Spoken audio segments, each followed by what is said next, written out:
And coming up right now on the latest MaffmanJones movie reviews, can 2 years truly disfigure one's optimistic opinion on a film? Stay tuned for more.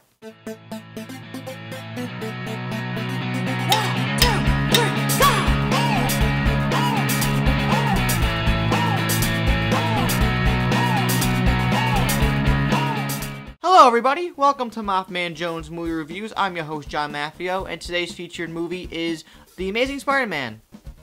Again, this film was released during the summer of 2012, and it stars Andrew Garfield, Emma Stone, Sally Field, Martin Sheen, among others. The plot of this Spider-Man movie, being a reboot, is essentially the same as the original flick, except there's a little more of a mystery angle to it, with the loss of Peter's parents, trying to find out what happened to his parents, along with a new adversary who is Dr. Connors, aka the Lizard. Also, the love interest is not Mary Jane anymore, it's Gwen Stacy, for all you parents out there who can't distinguish hair color.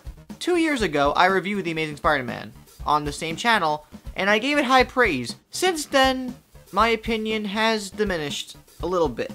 I'll get into that later, but upon reflection and upon watching the movie over and over again, things have changed. However, let us delve first into some backstory with me concerning the Amazing Spider-Man franchise. Sam Raimi and the returning cast of the Spider-Man trilogy were supposed to come back to do a fourth one, which was supposed to release in summer of 2011, and production was supposed to start in early 2010.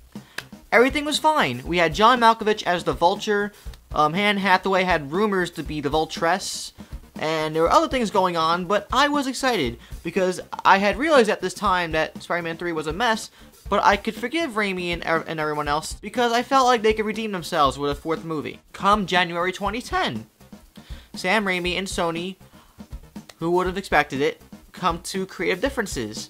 And Sony, being the tyrannical studio that they are, wanted Sam to stick with their decisions, or he could walk.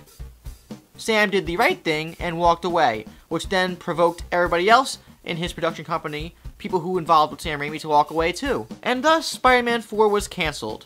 But it's okay, because Sony had a backup plan to fall back on, with a reboot, being called The Amazing Spider-Man. So, between this time when they canceled Spider-Man 4 and announced Amazing Spider-Man, I may have shed a couple tears, and I may have watched the original trilogy at least once more to reflect upon memories I made with those particular movies.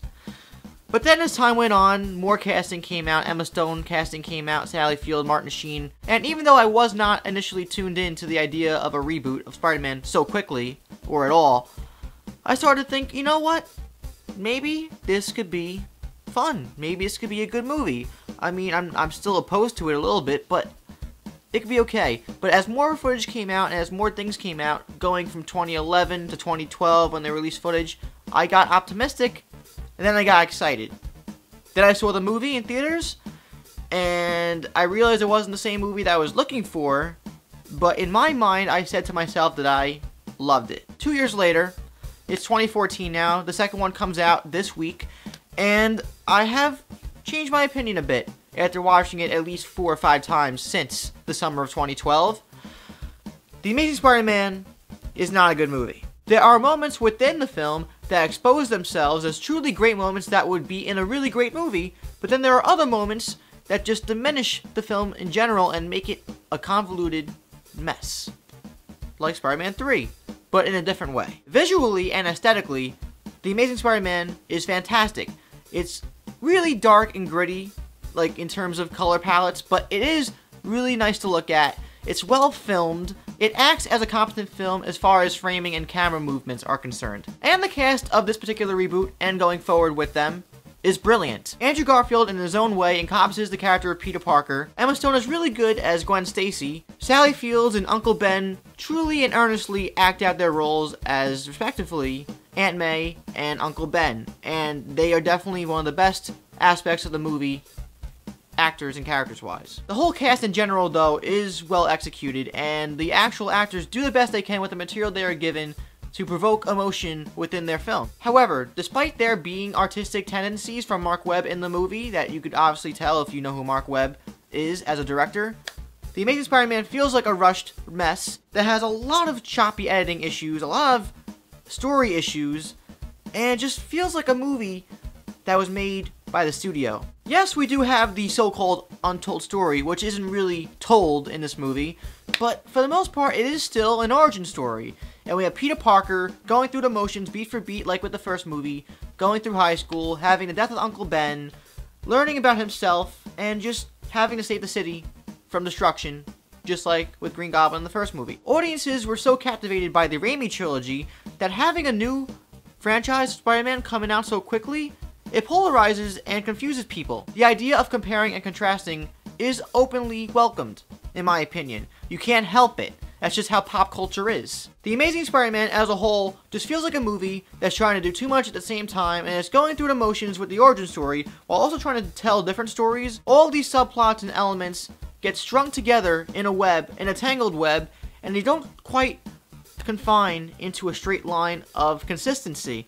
The movie is very inconsistent, and it feels like it's so choppy because the editing is so choppy. For a 2.5-hour superhero flick that's trying to tell a lot with emotions and stakes, you really don't feel those stakes, first of all, and second of all, there's no flow. For the first half of the movie, it does truly feel like they're just going through the motions trying to tell this origin story of Peter Parker, which I'm sure there was a lot of pressure on Mark Webb to make this feel, what's the word I'm looking for? Engrossing, I guess I could say, but truth be told, people just didn't care about the origin story. At least, a lot of people, general audiences, didn't. And that makes the movie already a hard viewing experience for a lot of people who just don't care. The whole trick of the trade is to get audiences invested in your story within the first scene of the movie, or within the first 10 to 15 minutes. And this movie does not do that. It introduces the untold story with Peter's dead parents, and then goes to the same old shit that we expected. Then we got the story of Kurt Connors, who works at Oscorp, and he's trying to grow his arm back. And his story could have been compelling. He could have had a great backstory as a villain. And they didn't. He goes from being a complex character to becoming a one-note villain who wants to turn the city and the world into a bunch of lizards. He wants the world to have power like he has felt. And where does motivation come from? You truly don't know, because motivations in this movie just pop into people's heads. There's no build-up. It just happens. Again, though, you do have great scenes in this movie that would come from a very competent film. Just to name some examples of great scenes in this movie, in my opinion. The Stacy dinner.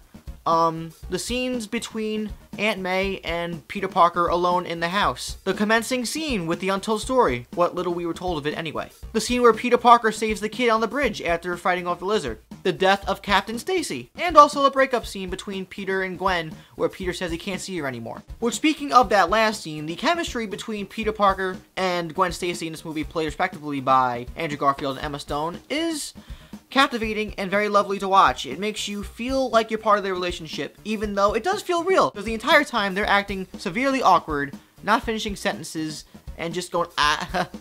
Teenage love is fucking weird like that. It may not be the most comfortable thing to watch from an audience perspective on film, but it definitely brilliantly captures teenage love. And you can really tell there's something there between the two actors, because they've been going out for a couple years now. One can only imagine truly what they do in the bedroom with role-playing. The action in this film isn't all that great in my opinion. There are little moments that do feel great for a Spider-Man movie, when he's swinging around and he's getting used to his powers. And there's one scene where he's getting used to his powers that's being played in the background with Coldplay, Till Kingdom Come. Love that scene. But then there's other moments that just feel so artificial and been there, done that, that they don't resonate with me at all. Best example is the school sequence between Peter and the Lizard when they're fighting each other. Except for one Stan Lee cameo, that scene blows.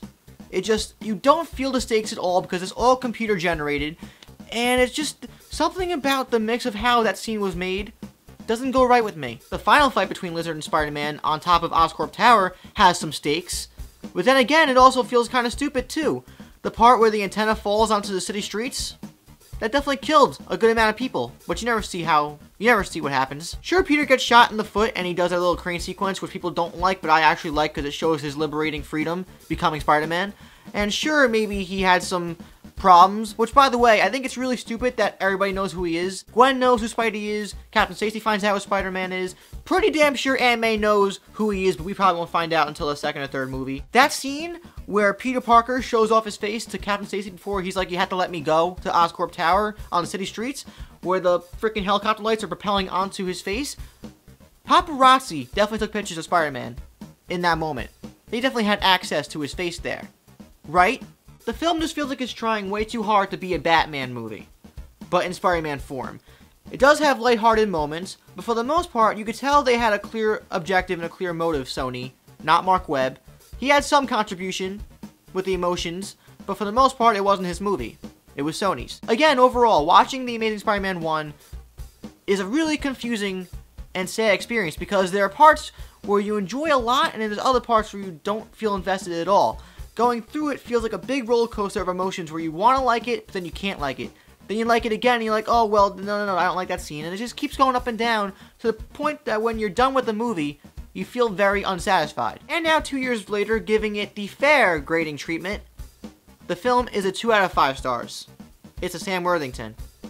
It's just whatever. But, turning the web-slinging tables towards you, what do you think of The Amazing Spider-Man, and what do you think of the future of The Amazing Spider-Man? Looking forward to the second one and ongoing ones, because we have a third one, a fourth one, Sinister Six, Venom. A lot of them are coming out, so whether you like them or not, just fucking tough luck. Are you in the same type of situation as me with this film, where you initially liked it and then you hate it now, or just don't like it as much as you used to? Or did you hate it then and you like it more now? If you enjoyed my review, please like this video and subscribe to MaffmanJones so you'll never miss a review from me ever again. Also, check out my Facebook, Twitter, and We Live Film accounts in the info box. I'm John Maffio, aka MaffmanJones. Next up is The Amazing Spider-Man 2. Godspeed. See you guys next time.